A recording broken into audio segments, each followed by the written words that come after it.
Come and listen to my story about a man named Jed. A poor mountaineer barely kept his family fed. And then one day he was shooting at some food, and up through the ground come a bubbling crude oil, that is, black gold, Texas tea. Well, the first thing you know, old Jed's a millionaire. The kinfolk said, Jed, move away from there. Said, California is the place you ought to be. So they loaded up the truck and they moved to Beverly Hills, that is, swimming pools, movie stars. The Beverly Hillbillies.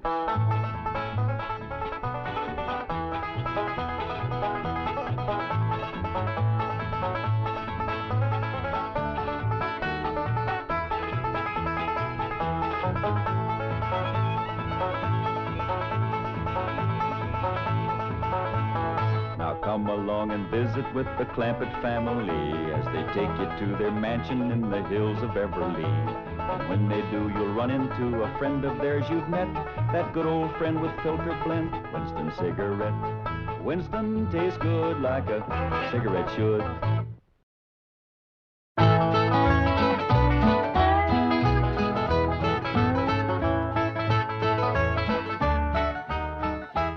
You know something, Granny? I feel sorry for Mr. Drysdale. Well, that poor man might as well be single with his wife gone all the time. He's a lost soul, Jed. I was glad you invited him over for supper last night, but even my cooking didn't cheer him up. Yeah, I noticed he hardly touched his plate of grits and possum belly. Even when I spooned on some gopher gravy. He didn't perk up till after supper, and Pearl started playing and singing. Don't tell me he liked Pearl's bellerin'. That wasn't bellerin', it was yodeling. Well, it curdled the milk clean out to the kitchen. I've thrown shoes at tomcats that made prettier music than Pearl. I sure wish you two women would get along together. We ain't gonna get along together till she learns to stay out of my kitchen. I bet she's in there right now, sticking her long nose into my pots and pans. 5 days. If she is... Now, Granny, you just cool down. Really, me, Jeff Green, what in the world have you been doing? Playing ball with some fellas down in the pasture. What's that thing? Well, this here's what you call a football helmet. Really, me, I'm pretty near positive that a ball gown ain't for playing ball in. Well, the fellas seem to like it, didn't they, Jethro? They sure do, Uncle Jed. They's waiting for us right now to get some money to buy a new football. What happened to that one? Well, Jethro was going to throw me a pass, But I grabbed it too hard, and it busted. I ain't gonna give you the money for another one. Oh, heck. Well, that's all right, Jethro. Remember, they said they'd be just as glad to play with us without a football. Come on.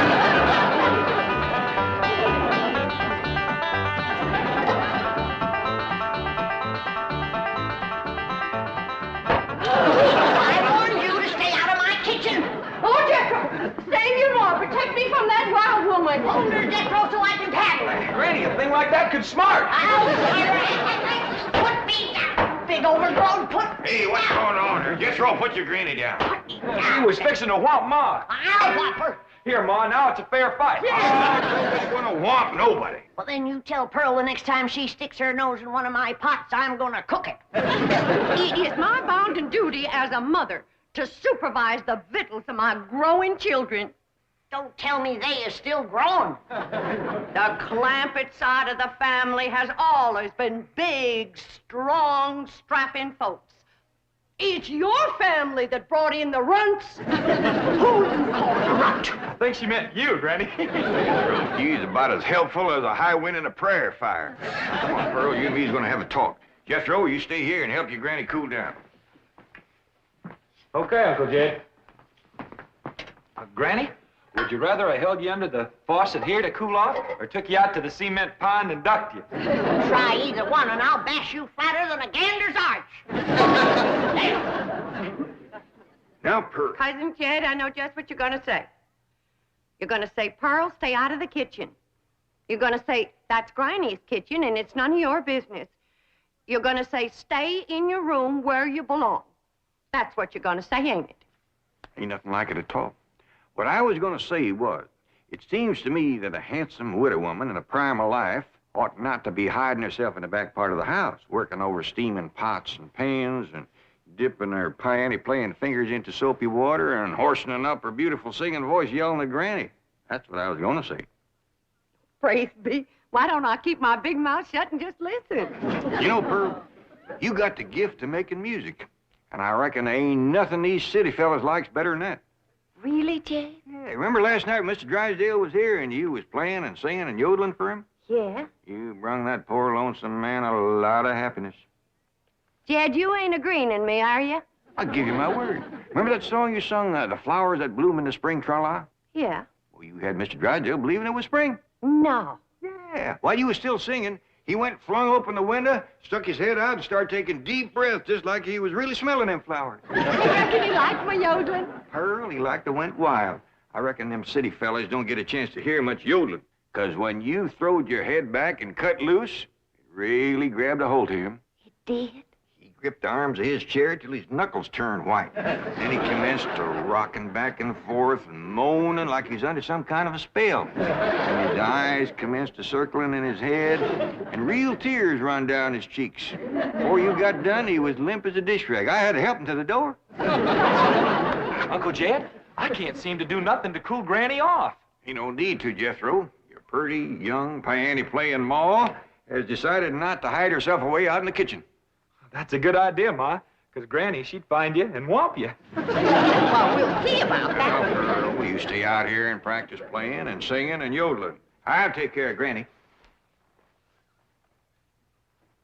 I wonder if I should have told Uncle Jed that Granny's waiting behind the door with a skillet to whomp the first person that sets foot in her kitchen.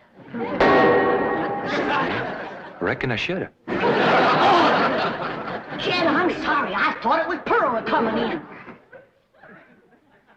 Granny, you done shortened me. I'll make a poultice for your head right away now, Jed. Right away.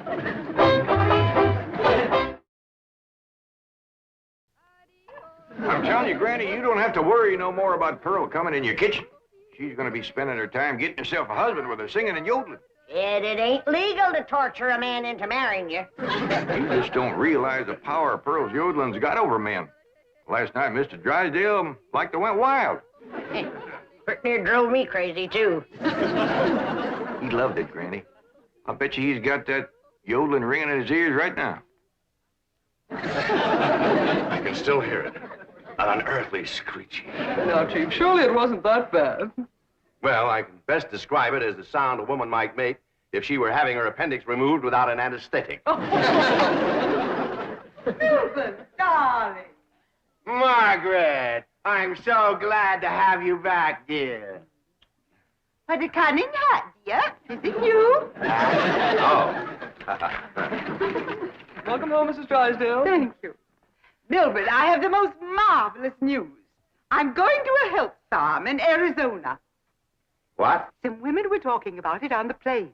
It's terribly chic, quite expensive, and you don't need any willpower. They just force you to be healthy. The doctors are all deliciously mean. But, Margaret, you are healthy. Every doctor in the United States says you're healthy. But, dear, this is different. They reduce you as well. Margaret, if you want to lose weight, just stay home and we'll have dinner at the Clampetts every night. Now, you can't eat the food, but you won't leave hungry. Because Cousin Pearl will yodel your appetite away. But, Milburn, it's so fashionable to go to a health farm. Oh, Margaret, please stay home and run the place for a while. You have plenty of servants. Yes, but we have no one to manage the place. And with both of us away most of the time, the servants are asleep on the job. Oh, just hire a good, efficient housekeeper. Oh, yes, let's try and find one. Oh, Margaret, please stay home. All right. That's the way you feel. Miss Hathaway. I'll stay home, just as you wish. That's my darling. Yes, Mrs. Drysdale? Telephone the pharmacy and have all my prescriptions refilled. And call my psychiatrist, my neurologist, my internist, and my osteopath and have them come over. Oh, and I'll need nurses around the clock. I just know the servant problem's going to bring on a nervous breakdown. All right. Go to the health farm. No. My place is at home. Please go to the health farm. All right. If you're sure that's what you want. Oh, I want it. Milburn, I promise to come back a new woman. Bye. Just think, Milburn, you'll have a young, glamorous wife. Slim, trim, beautiful. All right, start looking for a new housekeeper. Won't do any good, Chief. We've been through this. Mr. Drysdale's office. Who's calling, please? Tell him it's a surprise. Surprise? That's what she says. Milburn Drysdale speaking. What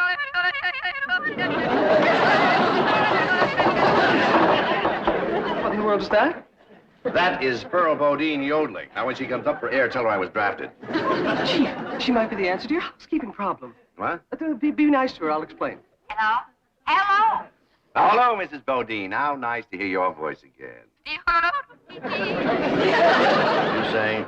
Mr. Clampett says that Pearl is such an industrious housekeeper that Granny is jealous. She might take over your house and hers and solve both your problems. What about that yodeling? I won't be there. And I defy any servants to sleep on the job with Pearl around. Hello? Hello, Mrs. Bodine. I wonder if I might come over and talk to you for a while. What, talk to me? Well, what about? Well, I think you may be just the woman I've been looking for. Yeah. To take over the running of my house? Well, yes. Come right ahead. Can we say 3 o'clock? Let's say 2.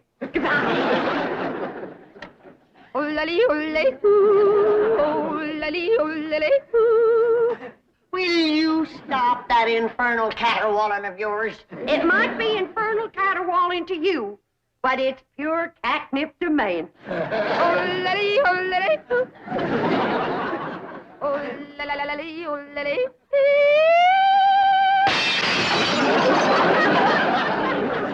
Now, looky there.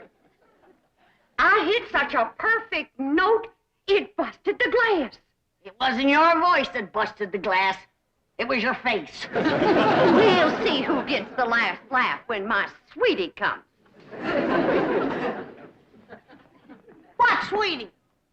That's for me to know and you to find out.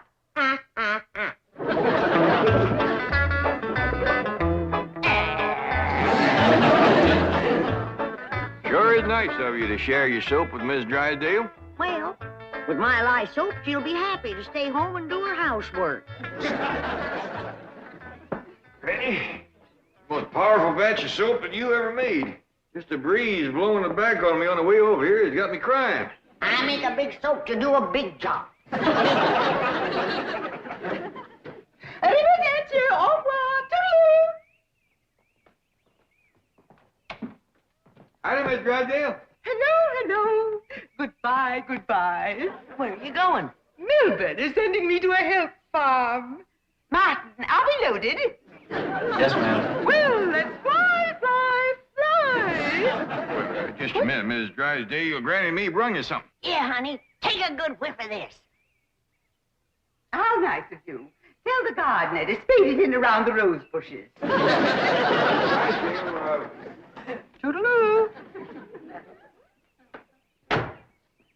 Oh, just a minute, ma'am. Granny and me'd like to talk to you. I have time. The sooner I go, the sooner Milburn will have his new wife.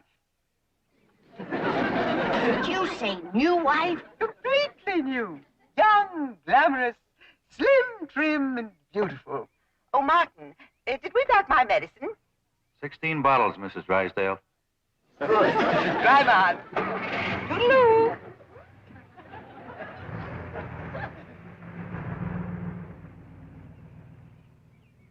How could a woman be so cheerful about her husband getting a younger wife? You heard her. She's loaded. Yeah, both of them. Stewed to the gills. Who do you reckon is the woman that busted him up? Hard to tell, Granny. There's so many young, beautiful women out here. Yeah, probably one of them glamorous movie stars.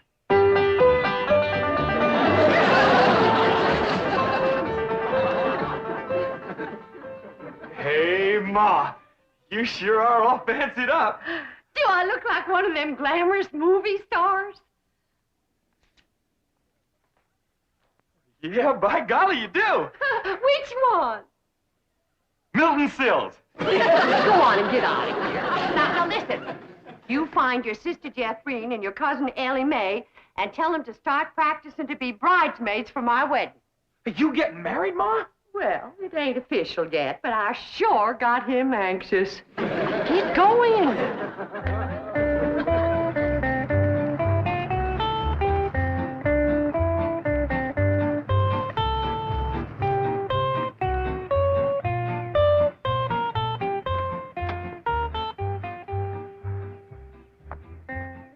I think we have in about 15 minutes.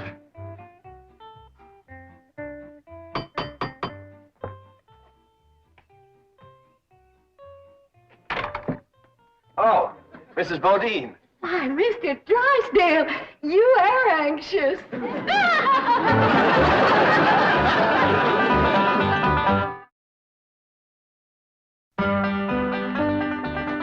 I'd have had a little more notice, I'd have baked your sweet potato pie. It's one of my specialties. Oh. Won't you sit down? Thank you. Here, I'll take your hat.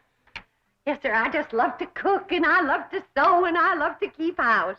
Yes, I've heard you're an exceptional housekeeper. But I ain't one of them fussy ones. No, sir, not me. I say a man's home is his castle, and it is the duty of a woman to make him comfortable. Oh. There we go. Yes, sir. A man works hard all day, and when he gets home, he has a right to enjoy himself. Take off his shoes and relax and listen to some soothing music to calm his jangled nerves. Please, Mrs. Bodine, not right now. Mr. Drysdale, I gotta ask you to keep a grip on yourself. We're all alone in the house. If you want me to keep a grip on myself, I must ask you not to play or sing or yodel. I understand. Kind of makes you go all to pieces. Yes, it does. Well, you just come on back, and you sit down. Why, Mr. Drysdale, you're perspiring. Why, you gotta get relaxed. Oh, please. A man can't say what's on his mind unless he's resting easy. Land sakes. And with that tie and collar a-choking you, it's a wonder you can talk at all. Oh, Mrs. Bodine, I'll be all right. Really, I will. Mr. Drysdale, you got a hole in your stocking. Oh, it's nothing to be ashamed of. When a man ain't got a woman around to care for him, them things is bound to happen.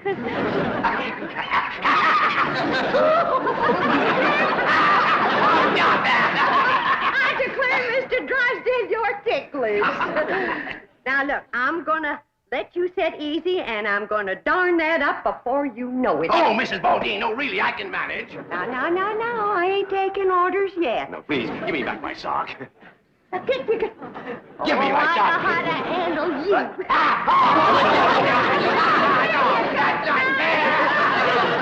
Uncle Jed, Granny, Ma's gonna get married.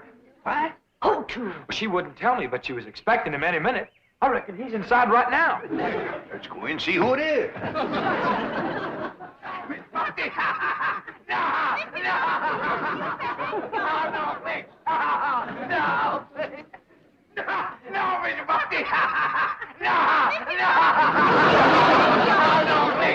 Mr. Drysdale. I reckon Pearl is a young, beautiful woman that busted up his marriage. What? It's been her singing and yodeling that drove him to it. Mr. Drysdale. Mr. Clampett, it was just, your cousin and I were... Oh, no, we weren't. Jethro, leave the room. Leave the house. Did you have to come back right now? We was just going great. Pearl, what's the matter with you? Man crazy, always was. Mr. Drysdale, get yourself decent. I'll be back to talk to you.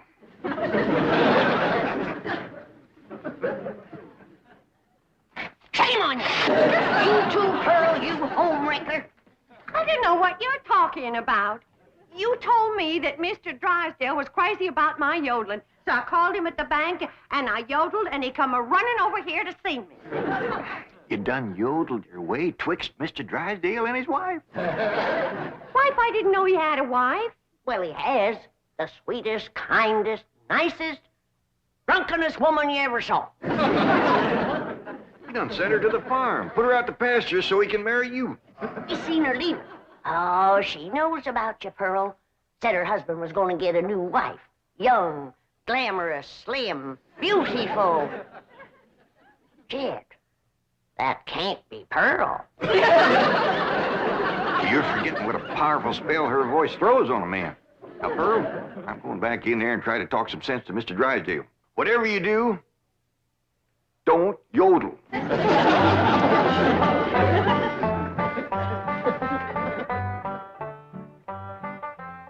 Oh, Mr. Clampett, I'm terribly embarrassed about the picture we must have presented when you came in, but I assure you I wasn't at fault. Yes, your cousin Pearl is one of the most... Yeah, my cousin Pearl admitted that she called you on the telephone and stirred you up. But she didn't know you were going to send your wife away to make room for her. Oh, but I didn't. In the first place, my wife is never home. Second place, if she does come home, there's still plenty of room for both of them. Mr. Drysdale, I hear tell that you folks out here behaves mighty different than we's used to. I know you're carrying a heavy load on account of your wife. But I just can't let my cousin Pearl get mixed up in any kind of goings-on like that. Well, then, if I can't have Pearl, can I have Granny?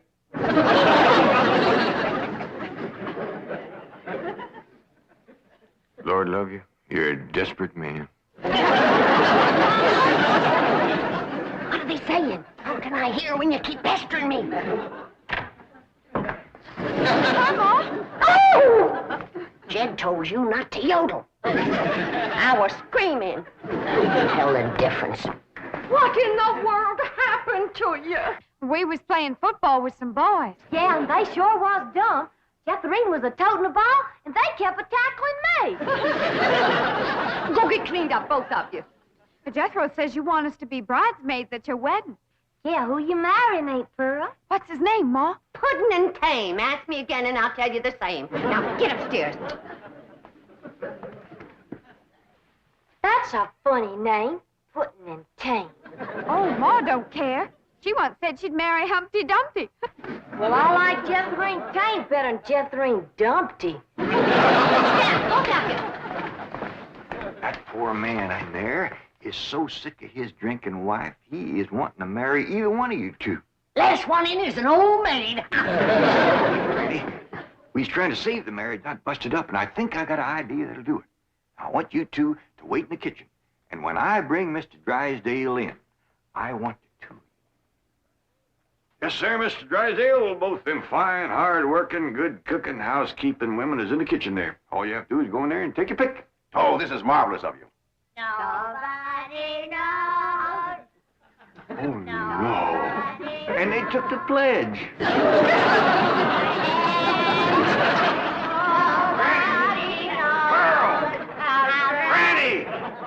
Well, look who's here. It's old Jed himself. And there's Milby, baby. You fellas want to dance? Come on, let's have a little dance. Come on now. You can't dance in there. Why not? That's all downhill. Take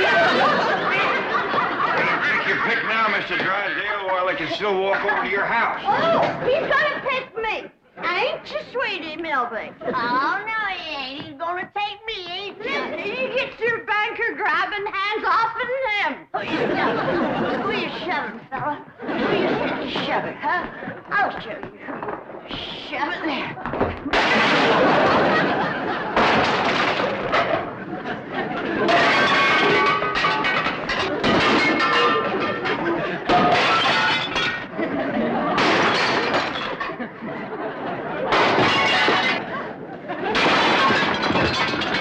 How about taking both of them, Mr. Drysdale?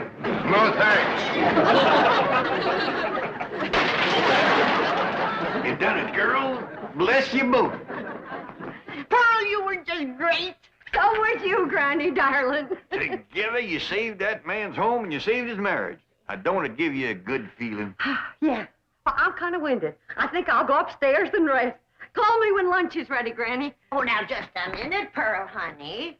We got a lot of mess to clean up here.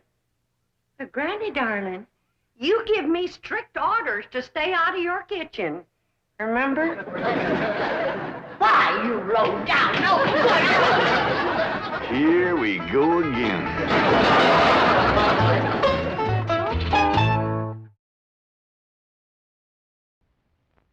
All right, now I'm going to count to 10. When I do, I want you two to commence whomping each other and keep at it till you have whomped all the spite out of your system. Wait a minute, Granny. Wait till I count to 10. And while I'm counting, let's all three of us have a few puffs on a Winston.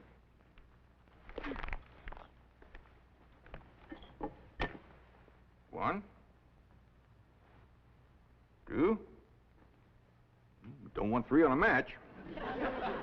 3, 4, 5, 6. This Winston sure is a pleasing cigarette, ain't it? It sure is. Yep, that's one thing I gotta agree with Granny about. 7. Somehow it takes all the spite right out of you to be smoking a Winston, don't it? 8, 9. Yep, Winston tastes good. Like a cigarette should. 10.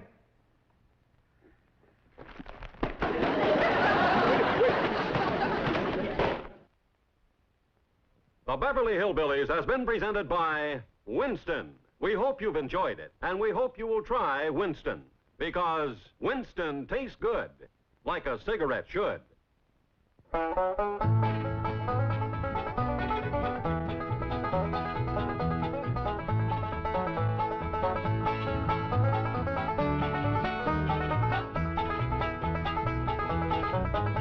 Well, now it's time to say goodbye to Jed and all his kin.